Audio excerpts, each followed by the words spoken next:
के संयुक्त तत्वावधान में आज का ये नाटक आयोजित किया गया है।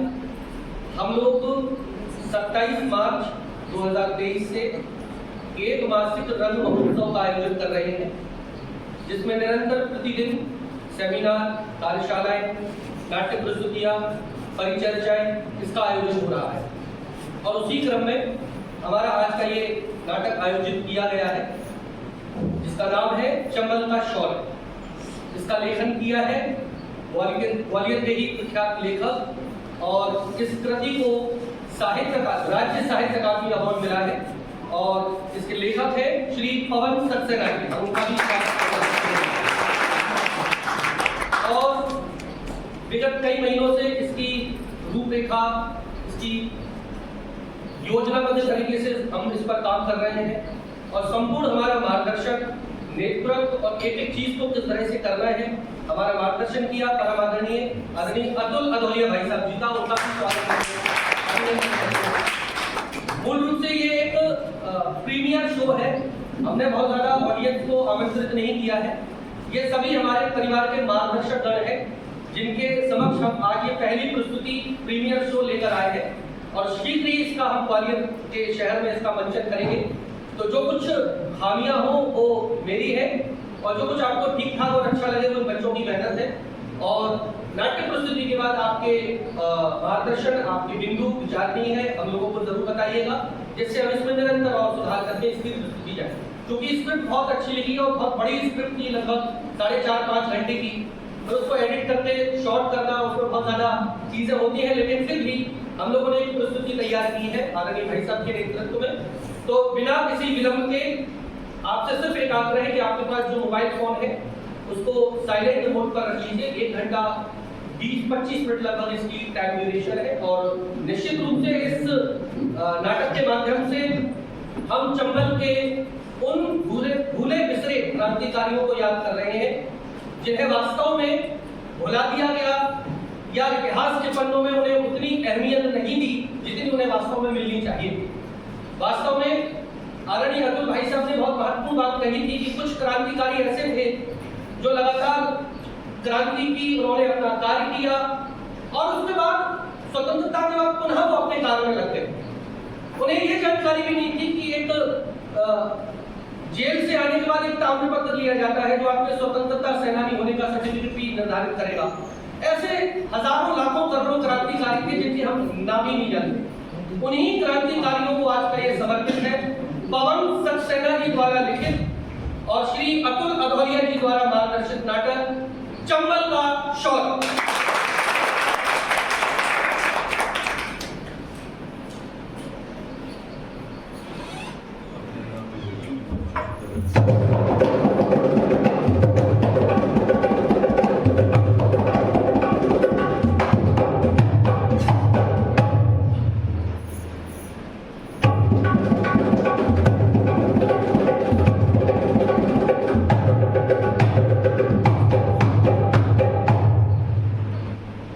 आपके बीच प्रस्तुत है चंबल का शौर्य।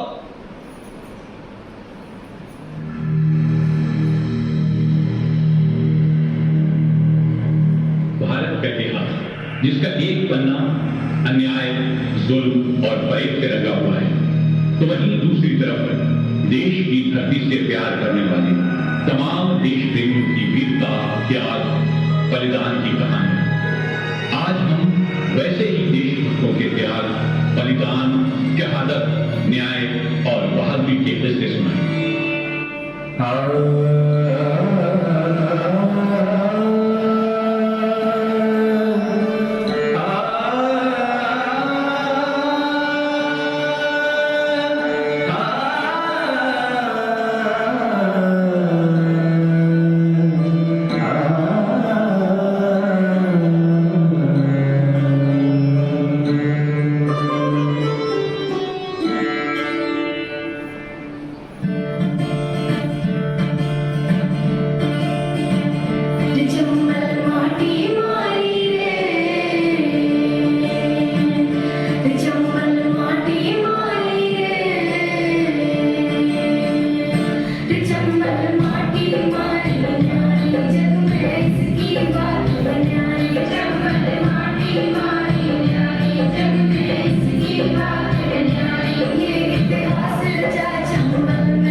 यही चंबल की पहचान दुनिया जहान को नजर आती है, पर हकीकत में ऐसा नहीं। शौर्य, पराक्रम और स्वाभिमान के प्रतीक चंबल घाटी के डाकों ने भले ही इस देश के सरकारों को कई दशकों तक हिलाया। जरा रुकिए, डाकू नहीं बागी, बागी कहिए, क्योंकि तब चंबल में डाकू नहीं बागी रहते।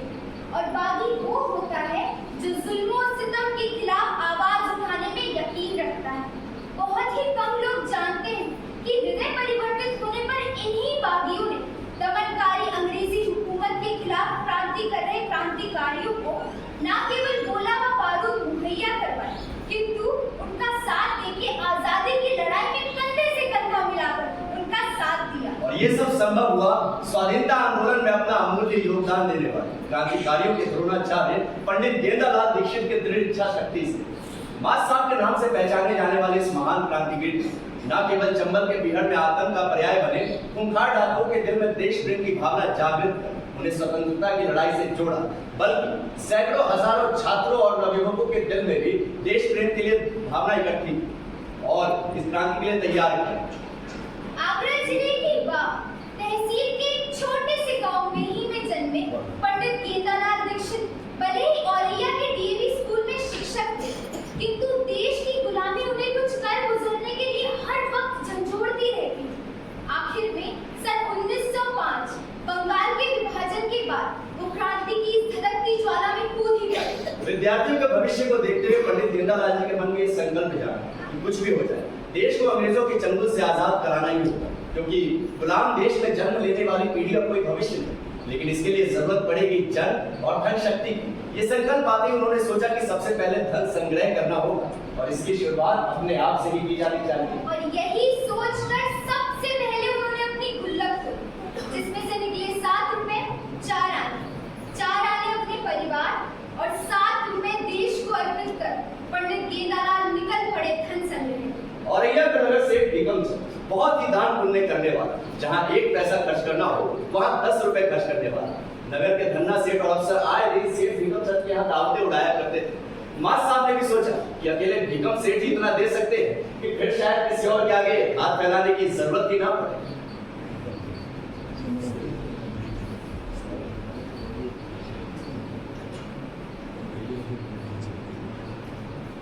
राम बेगम सेठ जी। अरे आइए आइए मां साहब, बड़े भाग्य है जो आपके दर्शन हुए। आइए आइए पधारिए। सुनिए मुनि जी, मां साहब के लिए टॉफी लेके आओ। और सब बढ़िया मां साहब? सामान मिले आप कुशल? बस बढ़िया बढ़िया। आइए बैठिए बैठिए। जी धन्यवाद। तो बताइए कैसे आना हुआ आपका? सेठ जी, बच्चों को पढ़ाते पढ़ाते अचानक एक ख्याल आया कि आने वाला कल भी इन बच्चों का अगर इस ब्रिटिश हुकूमत के अधीन ही जीना पड़े तो कैसी उच्च शिक्षा और कैसा उज्जवल भविष्य। देखिए मां साहब, मैं आपकी तरह ज्यादा पढ़ा लिखा तो हूँ नहीं, हाँ, लेकिन इतना जानता हूँ कि जो भी काम इंसान को दिया जाए वो पूरी ईमानदारी के साथ करना चाहिए। जैसे कि आप बच्चों को पढ़ाते हैं और मैं अपना व्यापार करता हूँ। यही तो गलत है ना सेठ जी, हम लोग केवल अपने अपने विषयों में उलझे रहते हैं, देश की दुर्दशा की तरफ किसी का ध्यान ही नहीं जाता। हाँ ये बात तो है मां साहब, सब अपनी अपनी दुनिया में उलझे रहते हैं। सोचना पड़ेगा, देश के बारे में भी सोचना पड़ेगा। और इसी सोच के साथ एक कोर्स का सुनिश्चित हुआ है और इसी उद्देश्य से बड़ी उम्मीद से आपके पास आया हूँ सेठ जी। अच्छा अच्छा, तो इसलिए आए हैं आप। बड़ा नेक विचार है आपका। दुनिया में मां साहब को 1 रुपया दे दीजिए।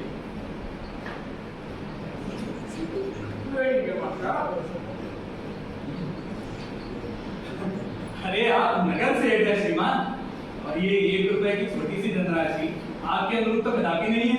अरे मां साहब, हमारे नहीं तो आपके तो अनुरूप है ना। मतलब ये कि ये पैसा मैं आपके लिए दे रहा हूँ। हाँ, मेरे लिए नहीं, देश के लिए। यह देश के चक्कर में हमें ना डालिए गुरुदेव। और वैसे भी आप ठहरे सीधे सच्चे आदमी, तो इन सिरफिरे क्रांतिकारी के चक्कर में काहे पड़ते हैं? सेठ जी, तो सिरफिरे नहीं है, देशभक्त है, देशभक्त। जेल नहीं जाना मैं गुरुदेव, छोटे छोटे बच्चे हैं हमारे और अपना धंधा चौपट नहीं कराना हमें। ऐसा कीजिए मुनीम जी, ये 1 रुपए की धनराशि जो है ना, इसे अपने ही पास संभाल कर रखिए, यदि जरूरत पड़ी ले जाऊंगा। बताओ सेठ जी, राम राम। पहले ही शौक में मक्खी निकल आई, अब किसी और का दरवाजा खटखटाने की हिम्मत ही नहीं। कैसा देश है ये, जहां गुलामी की जंजीरों में जकड़ी हुई भारत माता के लिए किसी के मन में कोई कसक ही नहीं है। जिसके पास धन है वे देश की आजादी के लिए धन देने को तैयार नहीं, और जो बलशाली है उन्हें तो अपने से कमजोरों को सताने से फुर्सत नहीं। क्या होगा इस देश का?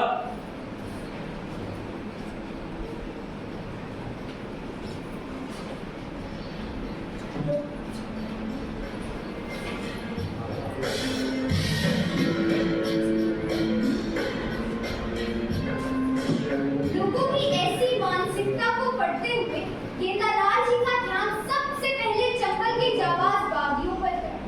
उन्होंने सोचा कि धन और बल से मजबूत इन्हें देश प्रेम की भावना से जागृत किया जा सकता है। और तब स्वाधीनता आंदोलन के अप्रतिम योद्धा ने अपनी जान पर खेलकर उन खूंखार डाकुओं के दिल में देश प्रेम की भावना जगाकर एक मजबूत संगठन तैयार किया, जिसे नाम दिया गया मातृवेदी।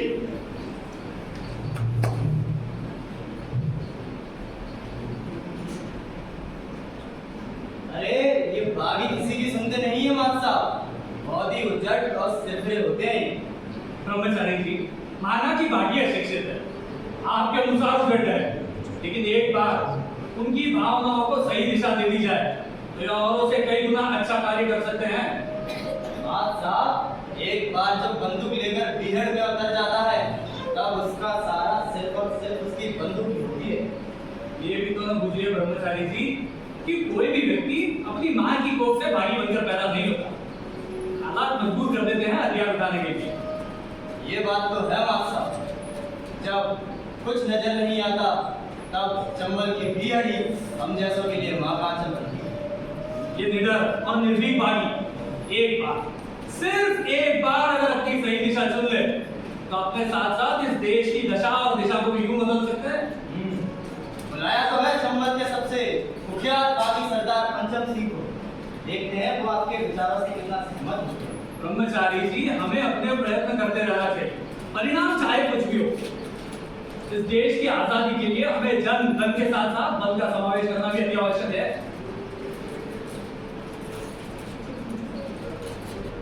अरे आइए आइए पंचम सिंह, धन्यवाद, आपने यहाँ आकर हमारा मान बढ़ाया। ये है मातृभूमि को समर्पित पंडित गेंदालाल दीक्षित जी। ब्राह्मण देव, आपको वैसे ही हम बागी के लिए कुछ नहीं हो। अरे क्या कर रहे हैं आप?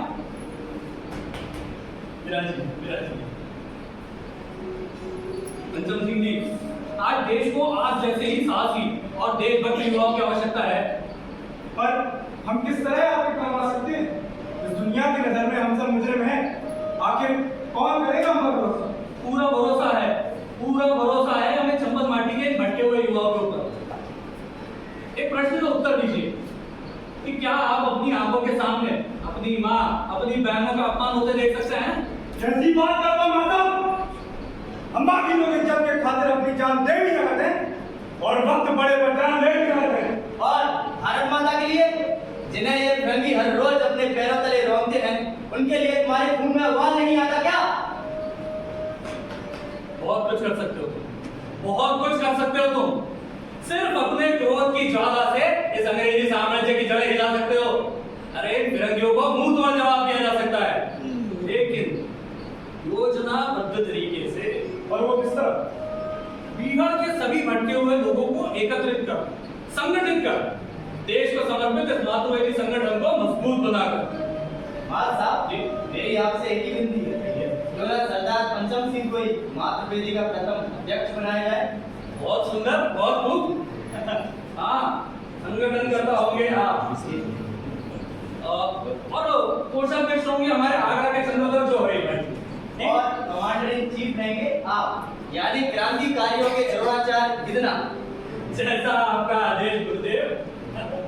तो ये तय रहा कि आज के बाद मिलने वाली धनराशि का उपयोग केवल और केवल राष्ट्र हित के लिए किया जाएगा, ठीक है?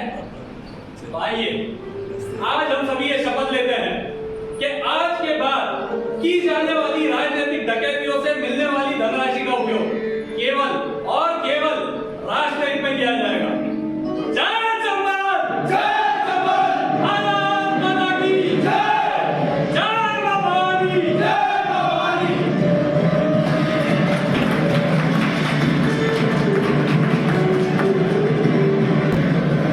गेंदालाल जी के करुणाशील नेतृत्व और सांगठनिक क्षमता का ही परिणाम था कि उस समय मातृवेदी दल की सेना में करीब 2000 पैदल सैनिक और 500 घुड़सवार शामिल होते गए। दल के पास करीब 8 लाख रुपए का कोष संग्रह था। दल को इतना व्यवस्थित किया गया था कि उसके पास खुद का सूचना तंत्र, खुफिया तंत्र, यहाँ तक कि प्रकाशन तंत्र भी था। गेंदालाल शिक्षा में सुधार के माध्यम से राष्ट्रीय भावना जगाना चाहते थे। जब महाराष्ट्र में बाल गंगाधर तिलक के नेतृत्व में शिवाजी जयंती मनाने का आह्वान हुआ, तो इससे प्रभावित होकर गेंदालाल जी के नेतृत्व में मथुरा, एटा, कानपुर, मैनपुर, शाहजहां, लखनऊ, ग्वालियर तथा आगरा में शिवाजी समितियों की स्थापना, जिसमें युवाओं व छात्रों को जोड़कर उन्हें स्वतंत्रता की लड़ाई के लिए तैयार किया जाता था। जय शिवाजी! जय शिवाजी! जय शिवाजी! जय शिवाजी!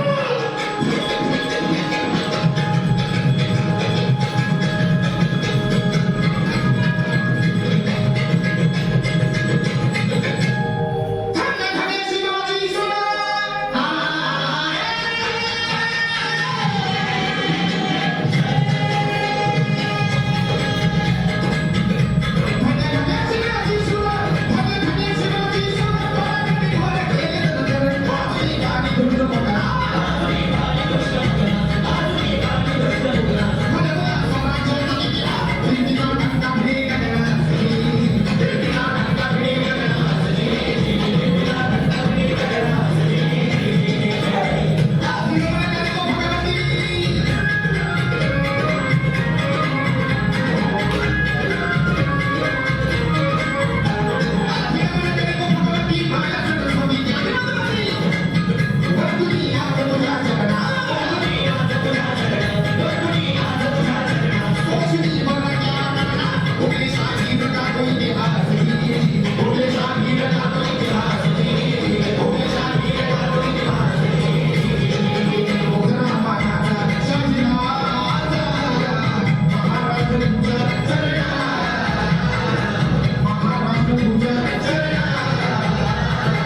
को एक दूसरे से जोड़ने का। गेंदालाल जी ने भी अपने दौरे शुरू कर और इसी दौरान शाहजहांपुर में उनकी मुलाकात राम प्रसाद बिस्मिल से, जो उनसे प्रभावित हुए और संगठन से जुड़ गए। एक वक्त गेंदालाल जी देश के अलग अलग हिस्सों में काम कर रहे क्रांतिकारी जैसे कि राज बिहारी बोस, विष्णु गणेश पिंगल, करतार सिंह सरावत, सचिंद्र नाथ सान्या, प्रताप सिंह बारक, बाबर जतीन आदि के साथ उत्तर भारत में ब्रिटिश सत्ता के खिलाफ सशस्त्र क्रांति की पूरी तैयारी कर ली थी। लेकिन अपने ही एक साथी हिंद सिंह की गद्दारी की वजह से उनकी सारी योजना पर पानी फिर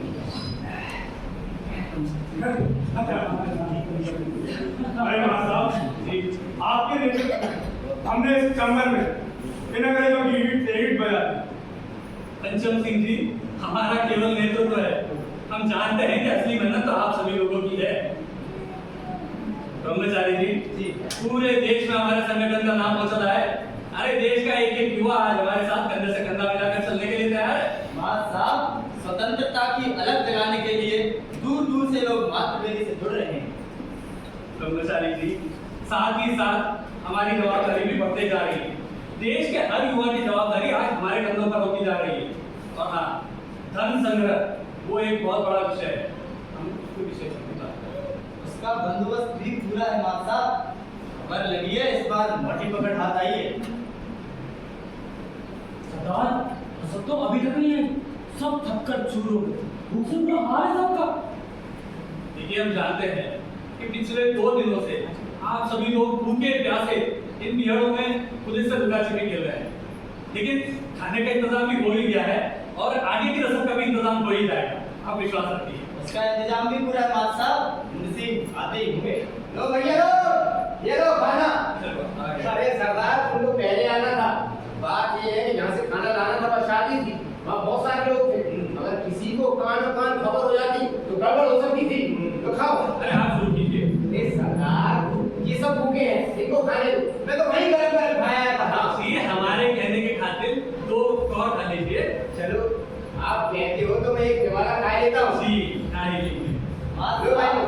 घबराइए मत, आदमी भरोसे का है। आज रात यही आराम करते हैं, कल पकड़ के लेते हैं।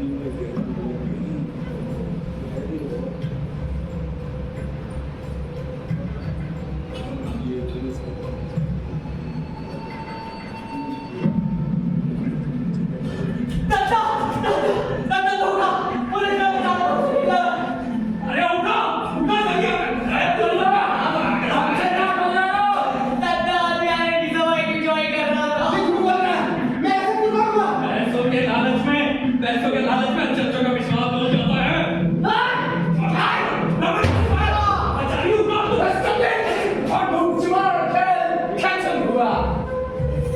बचा लो साहब, ये लोग बहुत खूंखार लोग हैं साहब। जल्द से ज्यादा राइट। चलो।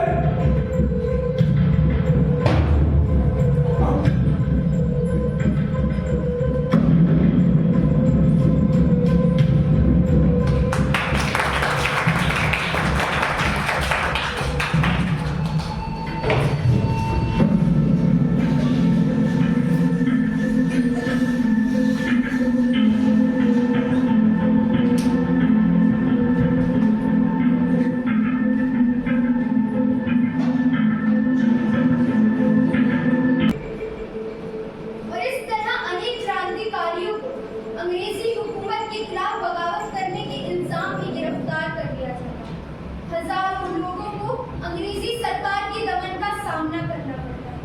गेंदालाल जी का बनाया गया दल मातृवेदी पूरी तरह छिन्न भिन्न हो जाता। उन्हें भी गिरफ्तार कर ग्वालियर किले में नजरबंद कर दिया जाता। मातृवेदी के कमांडर इन चीफ पंडित गेंदालाल दीक्षित की गिरफ्तारी की खबर जब देश भर के नौजवान क्रांतिकारियों को लगी तो उनकी बौखलाहट संपूर्ण देश में देखने को मिलने लगी। राम प्रसाद बिस्मिल अपने साथियों के साथ ग्वालियर आ पहुंचे और एक गोपनीय तैयारी की गई गेंदालाल जी को ग्वालियर के किले से छुड़ाने की, जो कि अंग्रेजों द्वारा पूरी तरह से छावनी में बदल दिया गया।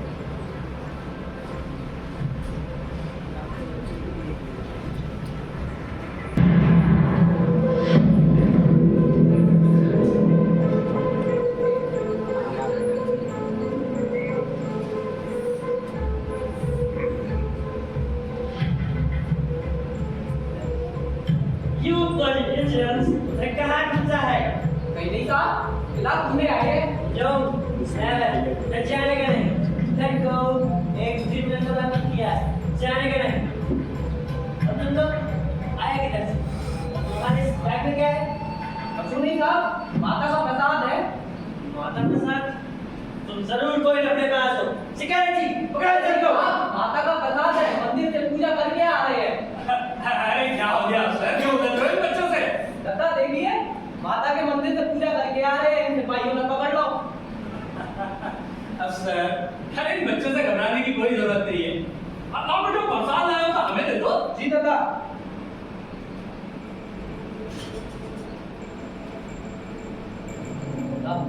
मिलाया आपको सुरवान है चलिए हमारे संगे पहचान लिया, लेकिन पूरा किला छावनी बन चुका है। अभी यहाँ से निकल जाओ। आप चलिए हमारे संगे जो होगा देखो जाओ तो मेरी चिंता मत करो, मैं किसी भी तरह निकल जाऊंगा। ऊपर अगर शक हो गया तो हम हमारे बच्चे भी पकड़े जाएंगे। सिक्योरिटी तुम खड़ा क्या है पकड़ सकते हो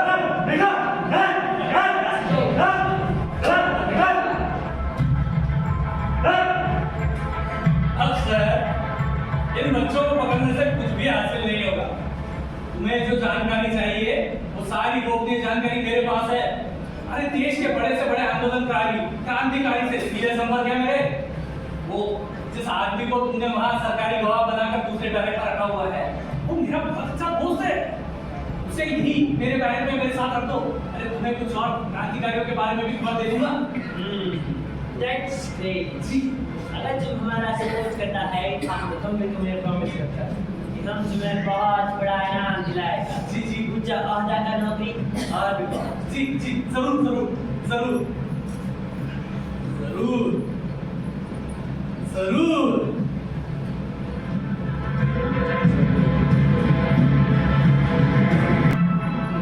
और इस तरह कुछ दिन सरकारी गवाहों के साथ सुख सुविधा उठाने के बाद उन तक योजना अनुसार फलों की टोकरी में रिवॉल्वर और लोहा काटने की आरी को पहुंचा दी जाती जिसकी मदद से गेंदालाल जी सलाखें काटकर फरार हो जाते।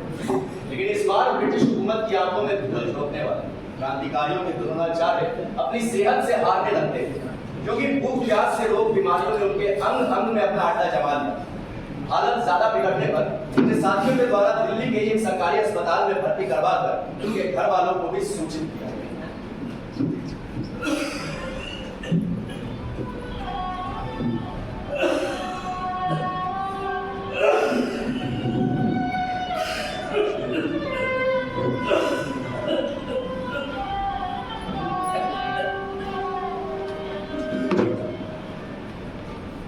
लीजिए पानी पीजिए अब खत्म हो गया पहले।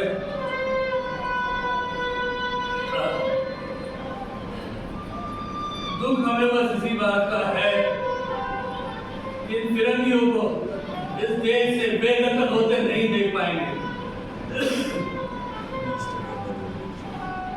साहब इन फिरंगियों को तो निकलना ही होगा समुद्र पार या फिर दुनिया पार। दुनिया पार जाने का वक्त शायद हमारा आ गया है प्यारे।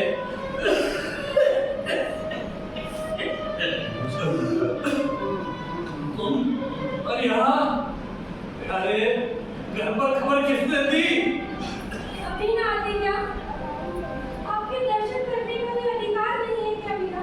अरे कितनी बार कह चुके हैं हमारी पहचान बनकर कुछ भी हासिल नहीं होगा तुम्हें। अंग्रेजी सरकार कुत्तों की तरह ढूंढ रही है। बोला अरे इधर घर लेकर जाओ। तुम ऐसा क्यों बोल रहे? आपसे ही तो जिंदगी है मेरी। दुख हमें इसी बात का रहेगा कि आखिरी वक्त में उन फिरंगियों की गोली से दो चार होने की बजाय इस अस्पताल की गोली से दो चार होना पड़ रहा है। नहीं बोली। आपकी तरह यही बात नहीं सुनता।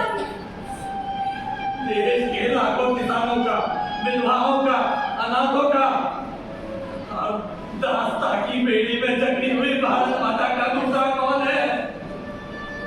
जो इनकी रक्षा करेगा वही तुम्हारी भी रक्षा करेगा, विश्वास रखो। बोला इन्हें घर ले जा।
21 दिसंबर 1920 महज 30 साल की छोटी सी उम्र में क्रांतिकारियों के द्रोणाचार्य ने सरकारी अस्पताल में आखिरी सांसें ली।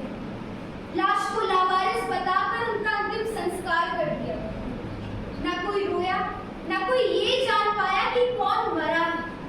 क्या आप जानते हैं, उनकी शहादत के कई साल बाद तक अंग्रेजी हुकूमत उनके कारनामों से खौफजदा रही। अंग्रेजी हुकूमत को यकीन ही नहीं था कि ब्रिटिश हुकूमत की आंखों में धूल झोंकने वाले क्रांतिकारियों के द्रोणाचार्य कितना अब इस दुनिया में नहीं। ये खबर जब पंडित राम प्रसाद बिस्मिल को लगी तो उनका खून खौल उठा और क्रांतिकारियों की एक गुप्त बैठक आयोजित की गई।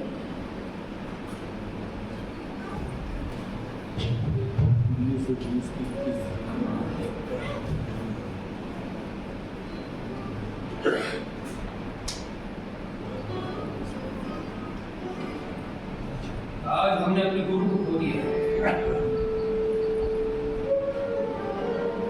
मां साहब ने मरते दम तक क्रांति की मशाल अनवरत यूं ही जलाए रखी। अंग्रेजी हुकूमत की आंखों में धूल झोंकने वाले हमारे कितना भले इस दुनिया से जा चुके, हाँ मुझ जैसे कई दुश्मन इस भारत मां की हिफाजत के लिए छोड़ गए। दुख बस इस बात का रहेगा कि आखिरी समय में उनकी सेवा का मौका हम में से किसी को भी नहीं मिला। उनकी बीमारी के बारे में उनके घर में किसी को नहीं पता था।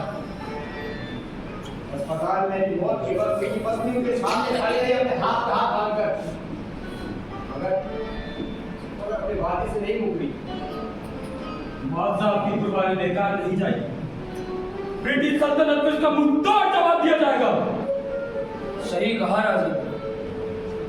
और इस बार बदले की गूंज इंग्लैंड तक पहुंचेगी। किस तरह पंडित जी? मेरे पास एक योजना है। कैसी योजना? आजाद जी, मैं, रोशन तुम, अशफाक, मनमत गुप्त के साथ कल यानी 9 अगस्त को रात ठीक 8:30 बजे काबुल रेलवे स्टेशन पर मिलेंगे। और क्यों? गुप्तचरों से पता चला है कि अंग्रेजी हुकूमत का सारा खजाना शाहजहांपुर से लखनऊ जाने वाली गाड़ी में मिली। हमें उसी खजाने को लूटना है, हमारी गिदना की मौत का बदला लेना है। हम सभी साथी दूसरे दर्जे के डिब्बे में बैठे और बाकी सभी साथी तीसरे के। हम लोग तीसरे में कौन है? तुम जानते तो हो रोशन की तीसरे दर्जे की चेन अक्सर खराब होती है। भगवान न करे कोई अनहोनी हो जाए। क्या आप सभी तैयार हैं? तैयार हैं। पर यह याद रहे कि किसी भी हिंदुस्तानी को चोट ना पहुंचे। तो आइए और जोर आवाज में बोलते हैं, इनकलाब! जिंदाबाद! इनकलाब! जिंदाबाद! भारत माता की जय! भारत माता की जय!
राजेंद्र लहरी को गोंडा जेल में, रोशन सिंह को इलाहाबाद के नैनी जेल में और पंडित राम प्रसाद बिस्मिल को गोरखपुर की जेल में फांसी पर चढ़ा दिया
अत्याचार से होंगे पैदा सैकड़ों इनकी रुधिर की धार से। काकोरी कांड के आरोपियों के फांसी पर झूल जाने के बाद क्रोध से तिलमिलाए क्रांतिकारियों की एक गुप्त बैठक आयोजित की जाती, जिसमें हिंदुस्तान रिपब्लिकन एसोसिएशन का नाम बदलकर हिंदुस्तान सोशलिस्ट रिपब्लिकन एसोसिएशन कर दिया जाता है, जिसका चीफ ऑफ कमांडर बनाया जाता है चंद्रशेखर आजाद।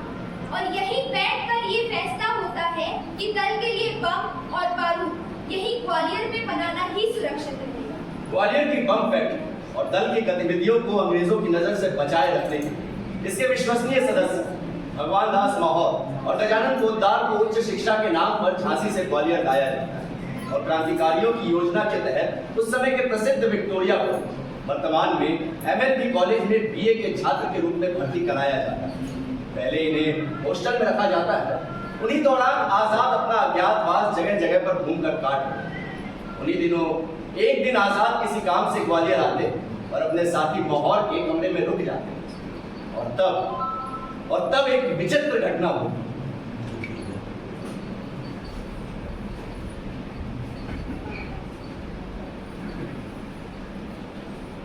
गजानन जी, बात पंडित जी के मेरे कमरे में रुकने की नहीं, संकट है भूत मंडली का। आपको तो पता ही है ना इंजीनियरों का ड्रामा। हाँ तो ठीक है ना, हमारे चीफ ऑफ कमांडर को भी हॉस्टल का मजा लेगा। कहीं ये मजा न को फिर ये सजा न बन जाए। पंडित जी के मुंह का पता नहीं। जरा सी बात का तो है, कमर में उनके हर वक्त यूएसए में एक पिस्तौल लटकी रहती है।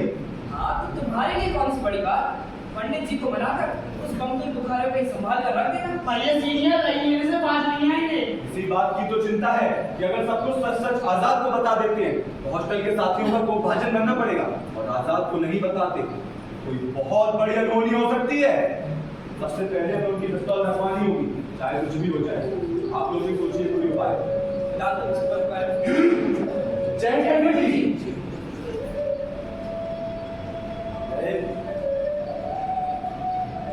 क्या बात है, आप लोगों में तो हॉस्टल की रोटियां दिखने लगी। आइए पंडित जी आइए। मैं क्या कह रहा था पंडित जी कि आप भी तो उठाई लीजिए हॉस्टल की रोटियों का। बात तो ठीक है, बस आप लोगों को तकलीफ नहीं होनी चाहिए। पंडित जी तकलीफ आपसे नहीं, लेकिन आपके बिल्कुल बुखार हो सकती है। भाई ये तो हम अपनी जान से ज्यादा प्यारी है। पंडित जी हॉस्टल वाला माहौल है, आप इसे मेरे बक्से में संभाल के रख दीजिए, ये वहां बिल्कुल सुरक्षित रहेगी। नहीं माहौल, ये आजाद के पास और आजाद उसके पास पूरी तरह सुरक्षित। फिर भी पंडित जी पुलिस वक्त बेवक्त हॉस्टल में तलाशी लेती है और फिर पिस्तौल का खुले रहना ठीक नहीं। माहौल की वक्त आपके सामने भी रहेगी। ठीक है माहौल, ये मुझे अपनी जान से भी ज्यादा प्यारी है। ठीक है पंडित जी मैं क्या कह रहा था कि इस विषय पर विस्तार से चंद सवाल हमें करते हैं। अभी अभी आपने स्नान किया है तो कपड़े वगैरह बदल लीजिए। जय हिंद पंडित जी। एक काम तो बहुत अच्छा हुआ कि हमने पिस्तौल रखवा ली। अब बस किसी तरह में पंडित जी को कमरे में सुलाना होगा। यार इस तरह सीनियर्स को रोक नहीं सकते। सीनियर्स नहीं मानेंगे, बस हमें पंडित जी को कमरे में सुलाना ही होगा। इस बात का आप लोग बिल्कुल ध्यान रखें। पंडित जी कैसे मानेंगे माहौल? कुछ भी करना होगा हमें, वरना बहुत गड़बड़ होने वाली है। वो बहुत गर्म मिजाज है। वही तो समझ नहीं आ रहा है किस तरह उन्हें रोका जाए। क्या होगा पता नहीं क्या होने वाला है। अनहोनी हो गई तो अरे बहुत बड़ी अनहोनी हो जाएगी। भाई कुछ नहीं पंडित जी, बस यूं ही चल रही है। कुछ नहीं पंडित जी, बस माहौल आपके कमरे में बहुत मस्त है, नाव अच्छी चल रही है। बाहर मच्छर सोने नहीं देंगे। मैं तो कहता हूँ अंदर ही सोया जाए। यहाँ अच्छी चल रही है, मच्छर बेकार में अपना अपना आएंगे लगे करना। मंडली पर क्या बीतने वाली है? क्या था जी? कुछ नहीं पंडित जी। माहौल साहब आपके हॉस्टल में खाना बाकी लाजवाब, और आपने जो रोटी मंगवाई थी आपने तारीफ। पंडित जी आपके सिराने में पानी का लोटा रख दिया है जी, अब आप आराम से विश्राम कर लीजिए। अच्छा पंडित जी अब हम चलते हैं। जय हिंद पंडित जी, शुभ रात्रि।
जन्मों तक किसी को भूत बनकर परेशान नहीं करेंगे हॉस्टल के बच्चे।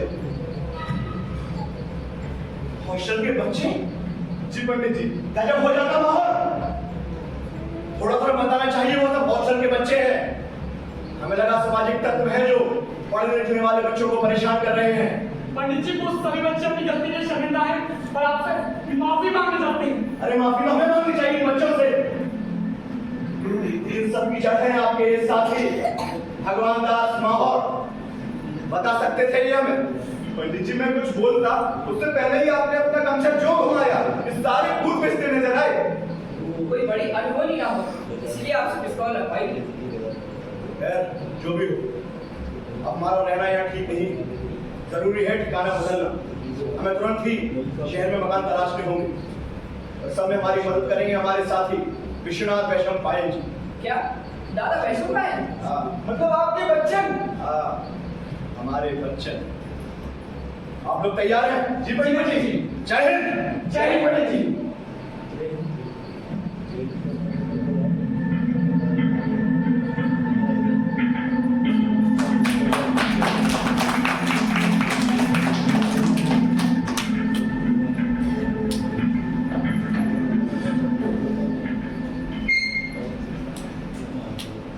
दिसंबर 1928 साइमन कमीशन का विरोध करते हुए लाला लाजपत राय पर गोरों द्वारा लाठियां बरसाई। 17 दिसंबर 1928 को दिल्ली के ही एक अस्पताल में लाला जी का निधन। लाला जी के के हत्यारे सैंडर्स को दोषी ठहराते हुए क्रांतिकारियों ने उनसे बदला लेने का निश्चय किया, जिसके लिए आजाद के नेतृत्व में एक गुप्त बैठक आयोजित की गई।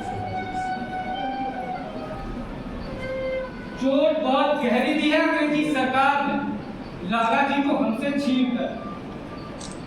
अगर वो पुलिस अफसर लग जाए तो मैं उसे जिंदा नहीं छोड़ूंगा। लाला जी की शहादत देश के लिए बहुत बड़ी शक्ति है, उनका ये बलिदान बेकार नहीं जाएगा। लाला जी की मौत एक व्यक्ति की मौत नहीं, पूरे देश का अपमान है और इस अपमान का बदला हम लेकर रहेंगे। इस सरकार को एक ही भाषा समझ में आती है, खून का बदला खून। राजगुरु बदला क्या होता है ये तो अंग्रेजी सरकार दिखाएंगे। तो नजारा ऐसा होगा कि सारी दुनिया देखेगी पंडित जी, जरूर देखेगी। जो जन्म लाला जी के दिल में हुए हैं उससे भी कहीं ज्यादा गहरा हम व्यवस्था के माथे पर लगाएंगे। हाँ, यही सही वक्त है छोड़ करने का। जनता के क्रोध को शांत करके जनाधार को अपनी ओर मोड़ लेने का। तो इंतजार किस बात का? पंडित जी योजना बनाइए। शामराज इस बार कदम होशियारी से उठाना पड़ेगा। तो ये तय रहा कि ग्वालियर से सैंडर्स की हत्या के लिए बटुकेश्वर दत्त, विजय कुमार सिन्हा आदि को शामिल किया जाता है। साथ में मैं भी रहूंगा। मेरे कान फड़फड़ा रहे हैं लाला जी को कातिलों को पकड़ने के लिए। पंडित जी, हाथ जोड़कर बस एक ही निवेदन, लाला जी के हत्यारे पर गोली ये सरदार ही चलाएगा। बिल्कुल सरदार, बिल्कुल। लेकिन होशियारी से तय रहा कि गोली भगत सिंह चलाएंगे, बाकी साथियों का बचाव में सहयोग करेंगे। लाला जी का प्रतिशोध अब हो रहा हाल में। इंकलाब जिंदाबाद, इंकलाब जिंदाबाद, इंकलाब जिंदाबाद।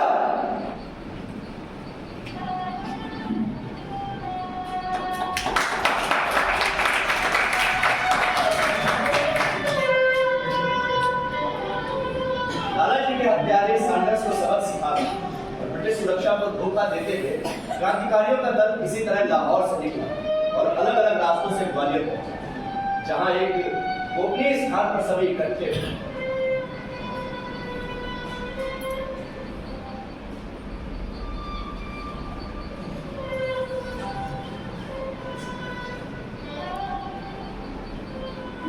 सरकार संसार की सबसे ज्यादा अत्याचारी सरकार है। किसी भी इंसान का खून बहाने का हमें शौक नहीं, किंतु क्रांति की वेदी पर कभी कभी खून बहाना जरूरी भी हो जाता है। हमारा उद्देश्य एक ऐसी क्रांति से है जो ब्रिटिश हुकूमत के द्वारा आम भारतीयों के शोषण का अंत कर देगी। ये फिरंगी सरकार चाहे हमारा कितना भी दमन कर ले, किंतु हम राष्ट्र के सम्मान की रक्षा और प्रदेश के अत्याचारों को सबक सिखाने हमेशा तैयार रहेंगे। विरोध और दमन के बावजूद हम क्रांति की वेदी को जलाए रखेंगे और फांसी के तख्ते पर चढ़ने पर भी वो जोर आवाज में बस यही कहेंगे, इंकलाब जिंदाबाद, इंकलाब जिंदाबाद, इंकलाब जिंदाबाद। पंडित जी, सारा शहर हमारे पोस्टर से गरमाया हुआ है। जिधर भी जाओ बस हमारे ही चर्चे। कुछ भी कहो, जनता बहुत खुश है। लेकिन सरकार को तो लकवा मार गया। अरे इतनी बड़ी घटना घट गई और किसी को कोई सुराग भी नहीं मिला। पंडित जी, इससे बड़ा अपमान और क्या हो सकता है ब्रिटिश हुकूमत का? राजगुरु यही तो हम चाहते थे। अंग्रेजी सरकार से बिना जनता जिसके दिल में लाला जी की मौत का कांटा चुका हुआ है, उस कांटे ने दस्तक दिए पर किसी ने लड़ने न पहुंची। सैंडर्स को मारते वक्त पहचान भी तो लिया था। मारने वालों में एक सरदार भी है। लाहौर की खबर तो सारे देश में आग की तरह फैल रही है। भगत सिंह को सब जानने भी लगे। अरे अंदर बैठे कोई किताब पढ़ रहे होंगे। अरे किताब पढ़ नहीं रहा होगा, निकल रहा होगा। अरे सरदार कहाँ हो? हम लोग तुम्हारी ही बात कर रहे हैं।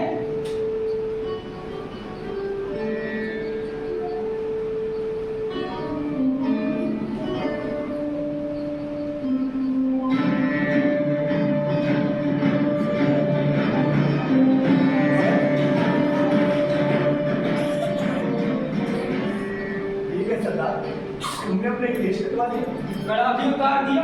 वीर जी कंगी कहाँ है आपकी? उन फिरंगियों के अत्याचार से अपने देश को आजाद कराने के लिए मैं कुछ भी कर सकता हूँ। अभी तो मैंने अपने केश ही कटवाए हैं। जरूरत पड़ी तो इस देश के लिए अपनी गर्दन भी कटवा दूंगा। बिल्कुल सरदार, बिल्कुल।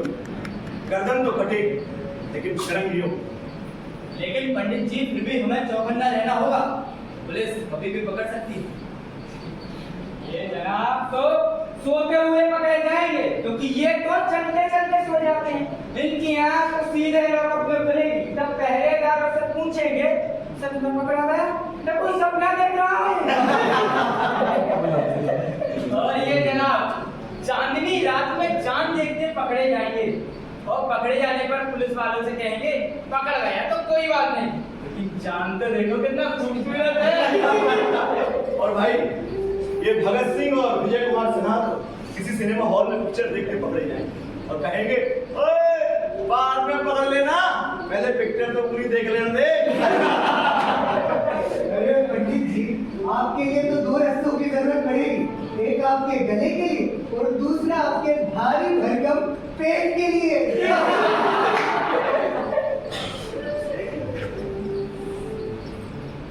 तो भाई, रस्सा वस्सा तो इन लोगों को मुबारक हो। मेरे पास तो जब तक ये पंतुल बुखारा है, इसने अपनी माँ का दूध लिया है जो आजाद को जिंदा पकड़ लिया। हम मरते दम तक दुश्मनों की गोलियों का सामना करेंगे। आजाद थे, आजाद हैं और आजाद रहेंगे। पंडित जी, आजाद रहने के लिए एक और चीज की आवश्यकता है, और वो है पेट पूजा। भाई, उसकी समस्या का हल तो हमारे साथी भगवान दास माहौल ही कर सकते हैं। क्यों माहौल? जी पंडित जी, यही हाईकोर्ट के सामने बिहारी वर्ग वाले हलवाई की दुकान है। हमारे गजानन गोदावरी की उधारी चलती है वहाँ पर, तो हम सबके खाने का इंतजाम वहीं से होगा। बिल्कुल, और रहने का इंतजाम नहीं किया है। जनकगंज में मेहंदी वाली गली हमारे साथी गोदावरी भी रहते हो। पंडित जी, मकान काफी बड़ा है, मेरे अलावा उसको रहता भी नहीं। आप लोगों को रहने में कोई असुविधा नहीं होगी। देर किस बात की पोदार साहब, उन फिरंगियों की गोली खाने से पहले क्यों ना ग्वालियर के गोलगप्पे खा लिए जाए। आइए चलिए।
फटाफट थाली लगा सबके लिए। अरे गजानन जी के लिए अभी हमारे भी मेहमान हैं। बैठिए आप लोग आराम से। और साहब, वो चीज में लस्सी वस्सी मिलेगी? हाँ, लस्सी क्यों? आप कहें तो आलू के पराठे भी, आपको बस हुक्म कीजिए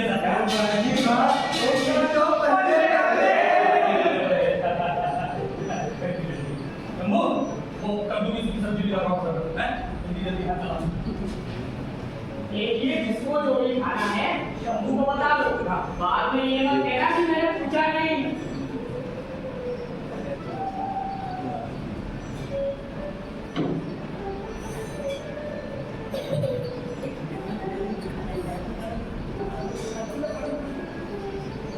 ये सब्जी में तो मजा आ गया सेठ जी, बहुत ही बढ़िया स्वाद है।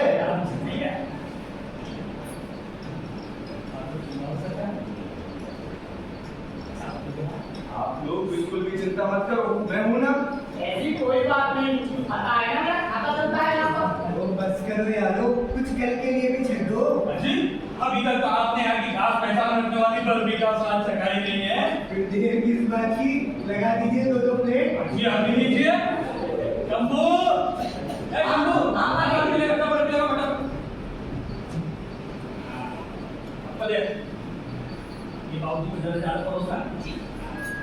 ग्वालियर की खातिरदारी का सुनते बड़ा जी आज देख भी लिया रोज आइए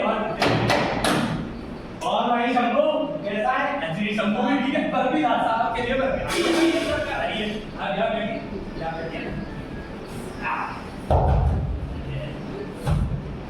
यहाँ बैठिए। पर भी ये पर भी लीजिए सरकार, अभी ताजा बना है, ताजा सा। बड़ा अच्छा बना है।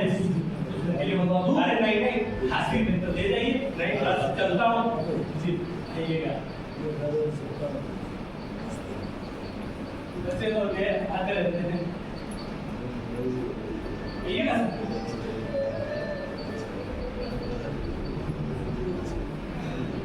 चलिए अनु। सेठ जी पैसे आपको महीना पूरा होने तक निकलेंगे, हिसाब में लिख लीजिए, कोई दिक्कत तो नहीं? ऐसे भी आप बिल्कुल फिक्र ना करें, हिसाब महीने पर ही होगा। जैसी आपकी सुविधा हो वैसा। हाँ जी कोई बात नहीं। अच्छा सेठ जी नमस्कार। नमस्कार नमस्कार। आइएगा सरकार। जी जरूर सेठ जी जरूर। धन्यवाद सरकार।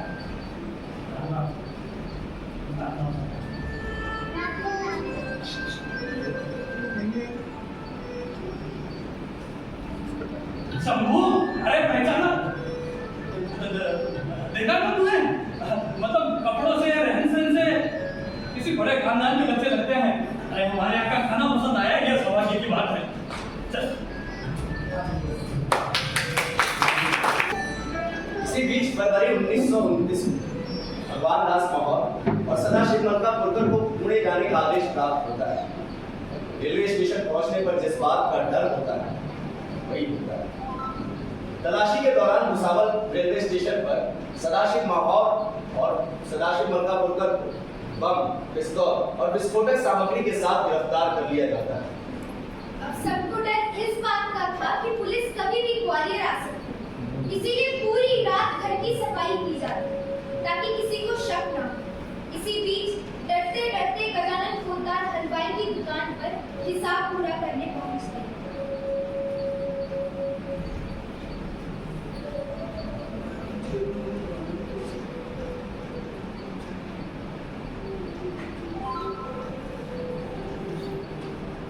नमस्कार सेठ जी।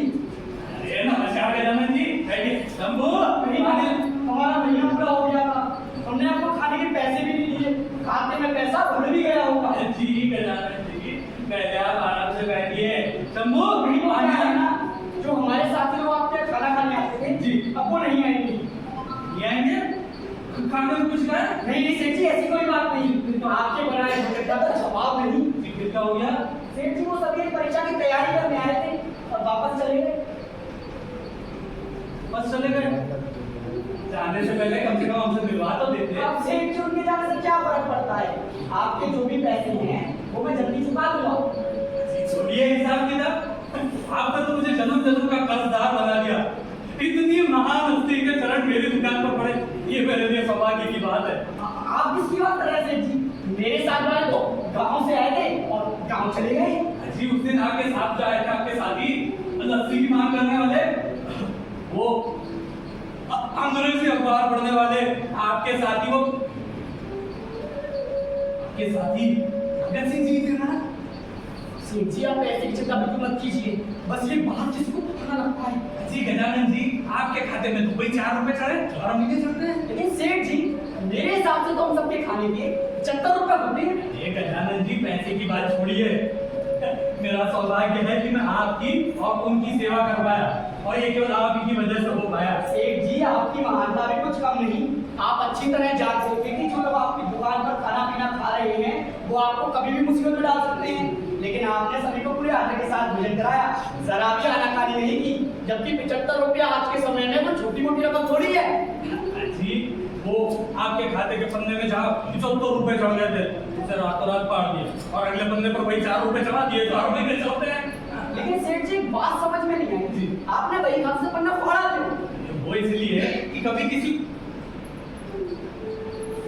अगर किसी को कुछ कानो कान खबर हो जाती और इस खाते की वजह से तुम्हारे सेठ को कोर्ट कचहरी जाना पड़ता, हाँ गवाही देनी पड़ती, और अंग्रेजों के दमन के आगे गलती से भी मेरा मुंह खुल जाता, ऐसा पाप मैं कभी नहीं करना चाहता था गजानन जी।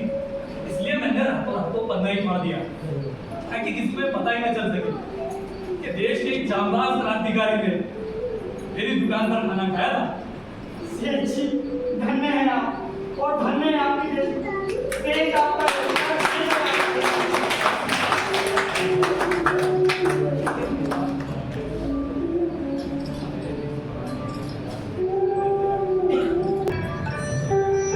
इस वक्त आम आदमी के मन में देशभक्त क्रांतिकारियों के कितना आदर और श्रद्धा का भाव होता था, ये सेठ राम प्रसाद के इस वाक्य से पता चलता है।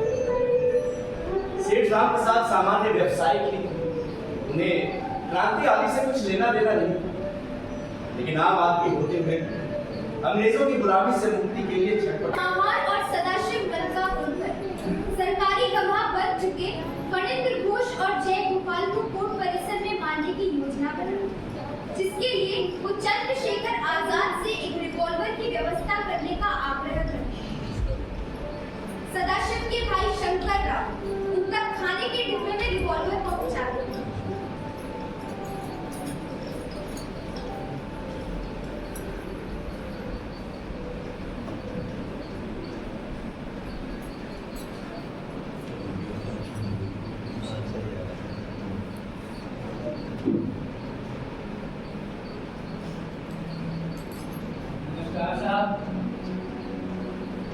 साहब से मिलना साहब से क्यों मिलना चाहते हो? न किसी काम के वो किसी से नहीं मिलते, और फिर तो वो कौन? मैं भुसावल बम कांड के अभियुक्त सदाशिव राव का बड़ा भाई शंकर राव मलकापुर। तो आतंकवादी के रिश्तेदार हो? आतंकवादी नहीं, क्रांतिकारी। देखिए बात दरअसल ये है, मेरे भाई को यहाँ का खाना माफिक नहीं करता, अक्सर बीमार रहता है। अगर उसे घर का खाना मिलेगा तो जल्दी ठीक हो जाएगा। मेरे भाई की जिंदगी आते ही आती, इधर जाकर जेलर से इजाजत ले आई। ठीक है, जब तुम इतना कह ही रहे हो तो मैं पूछ कर आता हूँ। अंग्रेजी सरकार का एक तुम हिलाता बिल्ला पैसों के लिए कुछ भी कर सकता है।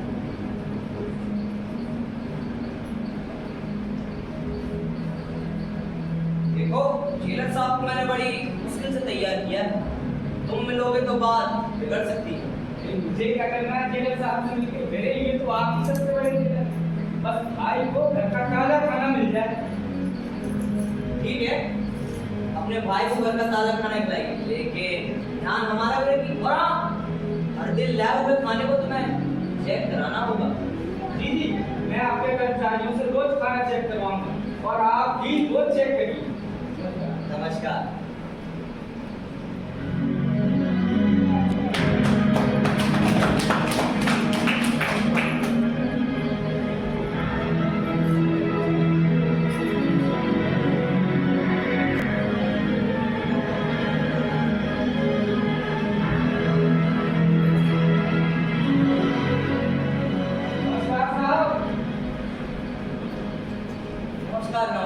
क्या सर कर रहा हो? आज बहुत जल्दी आ गए। आज खाना कुछ जल्दी ही बन गया था, और फिर दाल चावल सदा सबको बहुत पसंद है। चावल ठंडे ना हो जाए इसलिए जल्दी लेकर आ गए। हाँ, लाओ अपने भाई को दाल चावल। भाई हो तो शंकर राव तुम्हारे जैसा।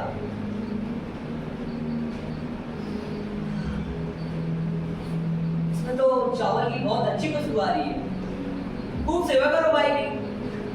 भाई हो तो शंकर राव तुम्हारे जैसा। बात दरअसल ये है, सदाशिव कई दिनों से सूचित कर रहा था कि रोटी खाते खाते ऊब हो गई, कुछ स्वाद बदल जाए तो अच्छा रहेगा, इसीलिए आज दाल चावल लेकर आ गए। गरम गरम है, ये सीखिए, खा लेगा ठीक रहेगा। हाँ, अभी दे आता हूँ। क्या है, मैं 2 दिन से सो नहीं पाया और ठंड भी बहुत है, बस पीढ़ी के एक तो क्रश और मालूम। नमस्कार। लीजिए।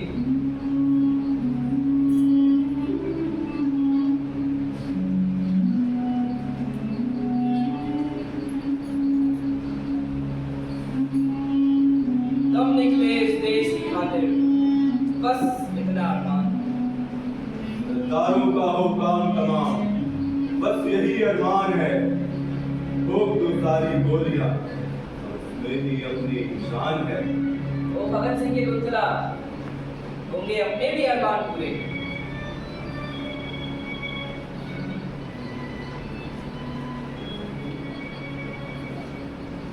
अरे वाह, आज तो चावल है गरम गरम। आइए दाल चावल खाते हैं। अरे बाहर अपना काम हो गया, रिवॉल्वर आ गई। अरे वाह, रिवॉल्वर, मतलब गद्दारों की मौत।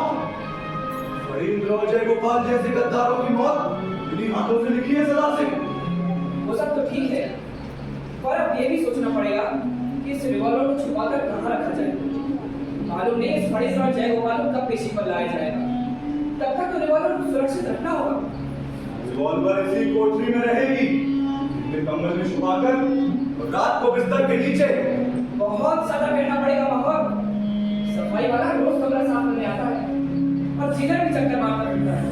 इस बार नहीं होगी कोई भी गलती। रिवॉल्वर की हिफाजत जान से भी बढ़कर की जाएगी। खैर जो भी हो, अब तो जी चाहता है जितनी जल्दी हो इस फरींद्र और जय गोपाल को अपने इन्हीं हाथों से शूट कर ऊपर पहुंचा दूं। तुम भूल गए हो सदा से। कमांडर ने ये काम मुझे सौंपा है। आजाद का ये स्पष्ट आदेश है कि गद्दारों और देशद्रोहियों पर गोली माहौल ही चलाएगा। हाँ हाँ, तुमको ही ये काम करना है। गोली कोई भी चलाए, मौत इन देशद्रोहियों को ही मिलनी चाहिए जिनको हमने अपना समझा, हर दुख दर्द में शामिल किया। वही सरकारी का बन गए कमीने। भारत माँ की को कब मार दिया इन्होंने। को ऐसी सजा मिलेगी, एक देश के गद्दार हर्रा उठेंगे।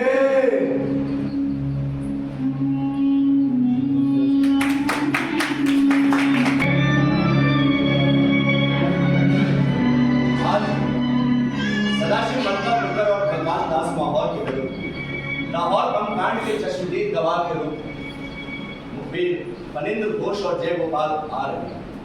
कोर्ट परिसर में बहुत भीड़। क्रांतिकारियों की एक झलक पाने के लिए भीड़ उतावली हो रही है।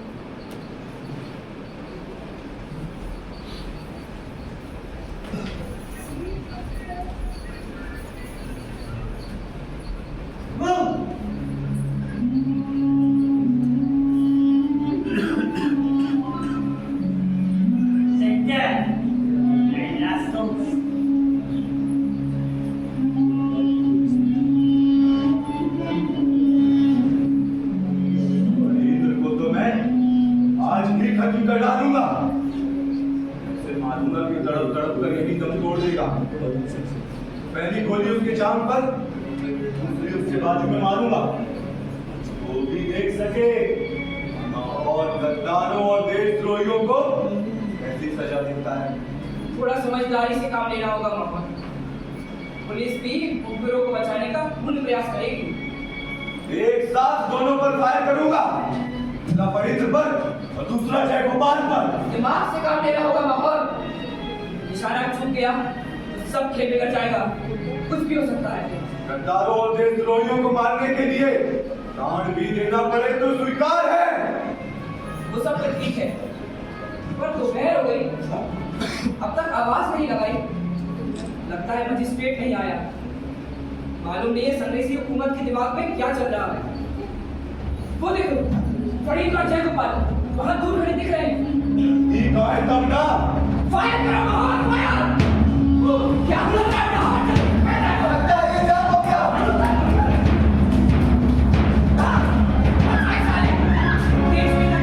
देश पर कुर्बान होने का मौका इस बात पे हाथ से चला गया।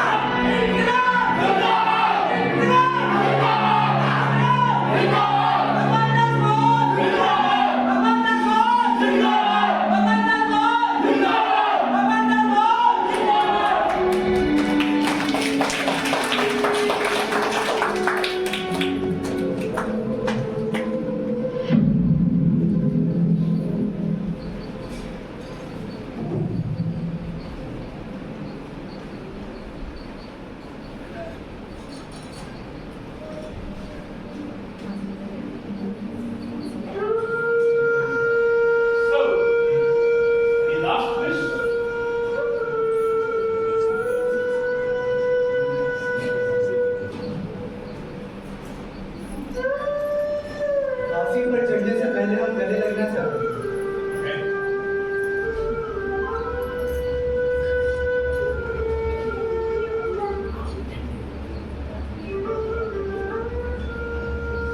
Hey, enough.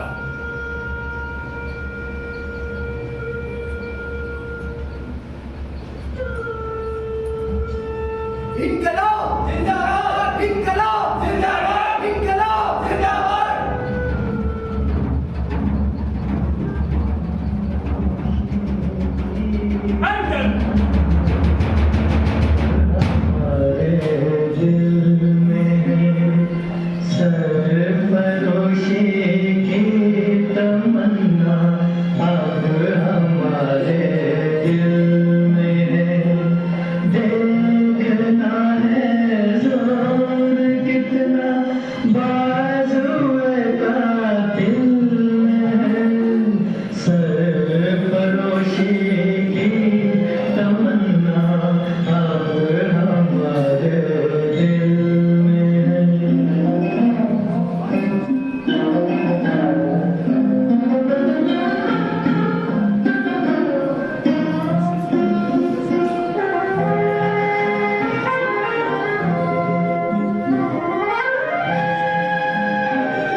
भारत छोड़ो आंदोलन की शुरुआत वैसे तो देश भर में 9 अगस्त 1953 शुरू हुई, लेकिन ग्वालियर में उस वक्त चाह कर भी कुछ ना हो सका। कारण ब्रिटिश को यकीन हो गया था कि क्रांतिकारियों का तार ग्वालियर की बम फैक्ट्री से जुड़ा है। जब देश भर में इस आंदोलन ने जोर पकड़ना शुरू किया तो ग्वालियर के क्रांतिकारी भी शांत नहीं बैठे और योजना पर 26 अगस्त 1942 को मोर्चा निकाला गया, जिसकी कमान संभाली सार्वजनिक सभा ग्वालियर के अध्यक्ष डॉक्टर सदानंद ने। डॉक्टर सदानंद, जगन्नाथ प्रसाद विलेन, श्यामलाल पांडवी, गोपी कृष्ण कटारे, भजन लाल चक, डोंगर तक, देवलाल बुद्ध, बाल कृष्ण शर्मा, गजाधर प्रसाद और रामकांत पत्नी द्वारा 26 अगस्त 1942 को लश्कर में एक मोर्चा निकाला गया, जिस पर लाठी चार्ज किया गया। इसी तरह हमारी महाराज बाड़ा पहुंचे, जहां पर अंग्रेजी हुकूमत के खिलाफ नारेबाजी की गई। आंदोलन को कुचलने के लिए फायरिंग भी की गई।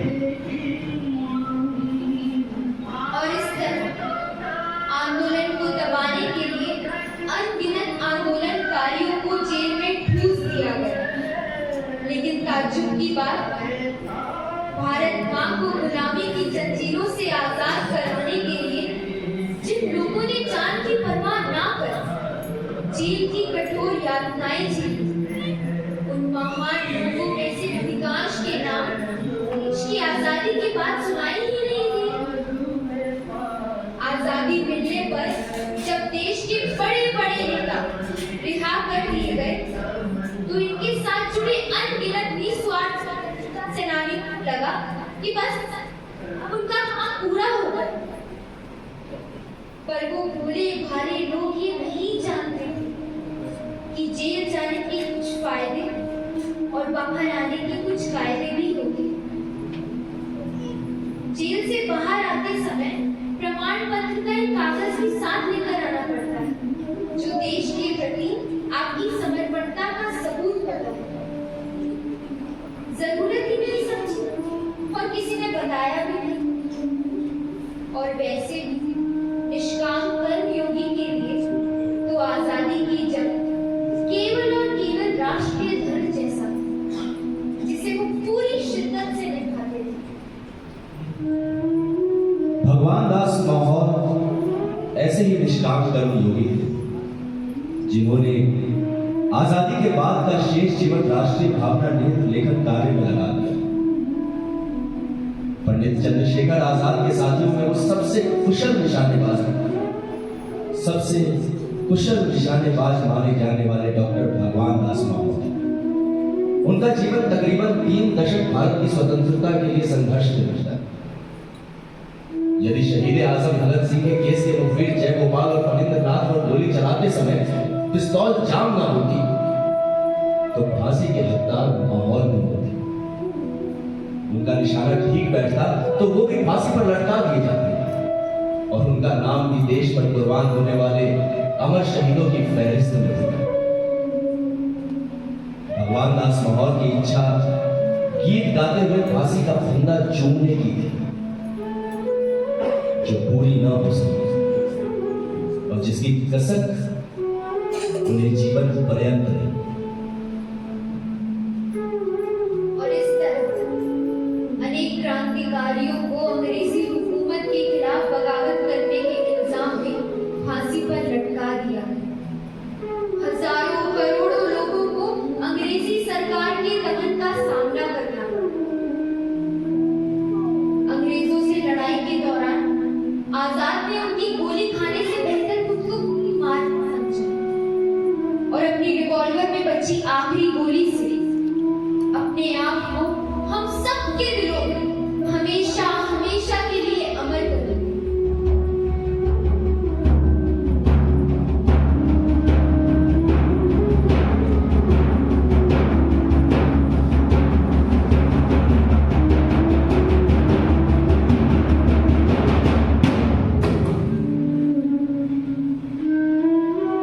चंद्रशेखर आजाद थे, आजाद है और आजाद रहेंगे।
क्या ये वही हिंदुस्तान है जिसको पाने का ख्वाब हमने देखा था? आजादी के इतने दिनों बाद हमारे हिंदुस्तान चौराहे पर खड़ा नजर क्यों आता है? क्या 15 अगस्त 1947 को आजादी या देश का विभाजन? विविधता में एकता क्या केवल एक वाक्य है जिसे हम अपनी सुविधा अनुसार बार बार बताते हैं? आजादी का क्या यही मतलब है कि हम नए तरीके से गुलाम होने या विभाजित होने के रास्ते खोजें? आज भी हम मैं केदारनाथ दीक्षित। वंदे मातरम, मैं हेमलता। वंदे मातरम, मैं अशफाकुल्लाह खां। वंदे मातरम, मैं चंदन सिंह। वंदे मातरम, मैं गजानन पोद्दार। वंदे मातरम, मैं पंचम सिंह। वंदे मातरम, मैं फूलवती। 15 अगस्त का दिन कहता है आजादी अभी अधूरी है, सपने सच होना बाकी है, रावी की शपथ न पूरी। आजादी अभी अधूरी है, पर पग धरकर आजादी भारत ले आई, वह अब भी है खाना बदोश, गम की काली बदली छाई। आजादी अभी अधूरी है। कब देखे उन बातों पर जो हाथी पानी सहते हैं, उनसे पूछो 15 अगस्त के बारे में क्या कहते हैं। आजादी अभी अधूरी है। हिंदू होने के नाते यदि तुम उनका दुख समझते तो ये तुम्हें ला जाती। सीमा के उस पार चलो जहाँ सभ्यता कुचली जाती। आजादी अभी अधूरी है। इंसान जहाँ बेचा जाता, ईमान खरीदा जाता है, इस्लाम सिस्कियां भरता है, डॉलर मन में मुस्कुराता है। आजादी अभी अधूरी है। भूखों को गोली, नंगों को हथियार पहनाए जाते हैं, सूखे कंडों से जिहादी नारे लगवाए जाते हैं। आजादी अभी अधूरी है। लाहौर ढाका पर मातम की है गोली छाई, तलवारों पर गिलगित पर गमगीन गुलामी की छाया छाई। आजादी अभी अधूरी है। बस इसीलिए तो कहता हूँ आजादी अभी अधूरी है। कैसे उल्लास मनाऊं मैं, बस थोड़े दिन की मजबूरी है। आजादी अभी अधूरी है। हिंदू नहीं खंडित भारत को पुनः अखंड बनाएंगे, गिलगित से कारो पर्वत तक आजादी पर्व मनाएंगे। आजादी अभी अधूरी